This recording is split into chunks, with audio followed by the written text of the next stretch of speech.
আপনার কি হাত পা কালচে আর রুক্ষ হয়ে গেছে? বাইরে গেলে হাত পা একদমই সুন্দর দেখায় না? তাহলে আজকের এই ভিডিওটি শুধু আপনার জন্য। কারণ আজকে আমি শেয়ার করব এমন একটি ম্যাজিক টিপস যা কয়েক মিনিটেই আপনার হাত ও পাকে করে তুলবে ফর্সা ও উজ্জ্বল। সবচেয়ে ভালো দিক হলো এর জন্য আলাদা কিছু কিনতে হবে না, আপনার ঘরেই এগুলো পাওয়া যাবে। তো চলুন দেরি না করে জেনে নিই কী কী লাগবে। প্রথমে লাগবে শ্যাম্পু।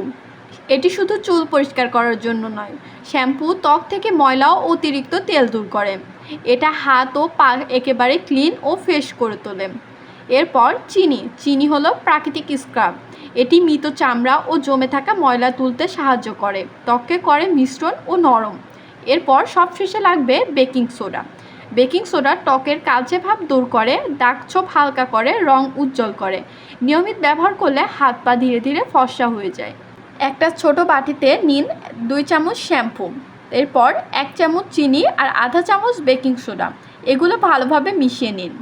এবার হাত পা ভালো মতো ধুয়ে নিন। তারপর এই মিশ্রণটি লাগিয়ে আস্তে আস্তে 3 থেকে 5 মিনিট স্ক্রাব করুন। এরকম সহজ আর কার্যকরী বিউটি টিপস পেতে এখনই আমার চ্যানেলটি সাবস্ক্রাইব করে পাশে থাকুন। এবার ম্যাসাজ করার পর পরিষ্কার পানিতে হাত পা ধুয়ে নিন। সাথে সাথে দেখবেন হাত ও পা হয়ে গেছে উজ্জ্বল আর ফর্সা। আর যদি সপ্তাহে 2 বার ব্যবহার করেন তাহলে হাত ও পায়ের কালো ভাব, দাগ ও রুক্ষতা একেবারে চলে যাবে। একবার ট্রাই করেই দেখুন, ফল দেখে অবাক না হয়ে পারবেন না।